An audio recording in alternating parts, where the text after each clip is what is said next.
તમે કઈ રીતે જોઈ રહ્યા છો બજારના ફંડામેન્ટલ્સ અત્યારે? કારણ કે જો ગ્લોબલી પણ જે પશ્ચિમ એશિયાનું યુદ્ધ છે ત્યાં થોડી ઘણી સ્થિતિ આપણને સુધરતી જોવા મળતી દેખાઈ રહી છે. હવે ઇઝરાયલ અને લેબનોન વચ્ચે પણ સીઝ ફાયરના સમાચાર જોઈ રહ્યા છે આપણે.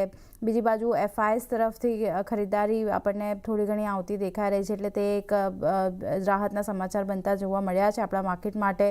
ક્રૂડ હજી પણ સ્ટેબલ છે, ડોલર ઇન્ડેક્સમાં ઘટાડો જોઈ રહ્યા છે. આ બધા ફેક્ટર સપોર્ટિવ બનતા દેખાયા છે ધીરે ધીરે.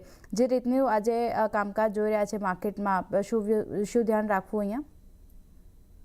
આપણે વાત કરશું કે આજના જે ઓવરઓલ આખા જે માર્કેટ સેન્ટિમેન્ટ્સ જે બની રહ્યા છે એ આપણને ઘણા સપોર્ટિવ આપણે દેખાઈ રહ્યા છે. જેમાં તમે પણ જણાવ્યું કે FISના તરફથી જે બાઇંગ છે રીઇનિશિએટ થઈ છે ઇન્ડિયન માર્કેટ્સના અંદર, જે આપણે ઘણા લાંબા સમયથી આપણે જે સેલિંગ પ્રેશર જોઈ રહ્યા હતા, હવે એ આપણને બાઇંગના અંદર ટર્ન આઉટ થઈ રહ્યું છે. સો એ ઘણું હમણાં સ્ટેબિલિટી અને સપોર્ટિવ છે આપણા માર્કેટ્સ માટે. સાથે જ અગર આપણે શું જે સીઝ ફાયરના જે લાસ્ટ વીકથી જે ડેવલપમેન્ટ અહીંયા આપણે જોવા મળી હતી, એનું પણ હજી પણ સીઝ ફાયરના ન્યૂઝ હજી પણ લાગુ થવામાં આવ્યા છે. અને હજી પણ ભલે આપણને આના ઉપરની કોઈ ડેવલપમેન્ટ હજી જોવા નથી મળી રહી, બટ સ્ટીલ જે ટેન્શન્સ છે અહીંયાથી આપણને હોપ્સ મળી રહી છે કે ઇઝિંગ ટેન્શન્સ અહીંયાથી આપણને જોવા મળી શકે છે.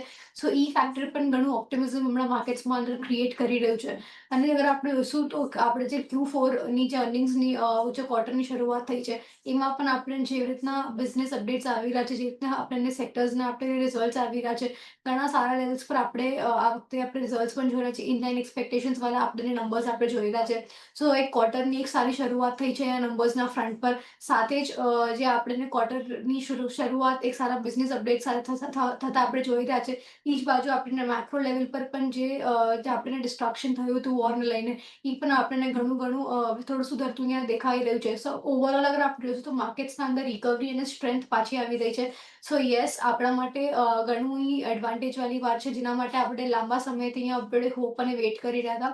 સો એ આપણા માટે હમણાં એ પ્લે આઉટ થતા આપણે જોવા મળી રહ્યું છે. બટ સ્ટીલ યસ, આપણે થોડું કોશિયસ સ્ટાન્સ રાખીને ચાલશું, કેમ કે હજી કમ્પ્લીટલી વોર એન્ડ થવામાં નથી આવી. સો આપણે હજી કોશિયસ સ્ટાન્સ રાખીને જ આપણે આગળ ટ્રેડ ઓન કરશું. અને જે પણ અગર આપણે ફોકસ છે આપણે નિયર ટર્મ અને લોંગ ટર્મ માટે અગર આપણે રાખવી જોઈએ, સો આપણે એનામાં જે ડિફેન્સિવ કાઉન્ટર્સ છે, સેક્ટર્સ છે, અને સ્પેશિયલી જ્યાં Q4ના આપણને બેટર બિઝનેસ અપડેટ્સ આવતા આપણે જોઈ રહ્યા છે, તો આપણે સ્ટોક સ્પેસિફિક હમણાં ફોકસ રાખશું.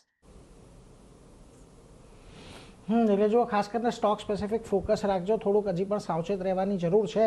એટલે માર્કેટને અત્યારે આ દ્રષ્ટિએ આપણે જોવાનું છે, એટલે એના પર એક ખાસ નજર રાખીશું. પરંતુ આગળ વધીએ અને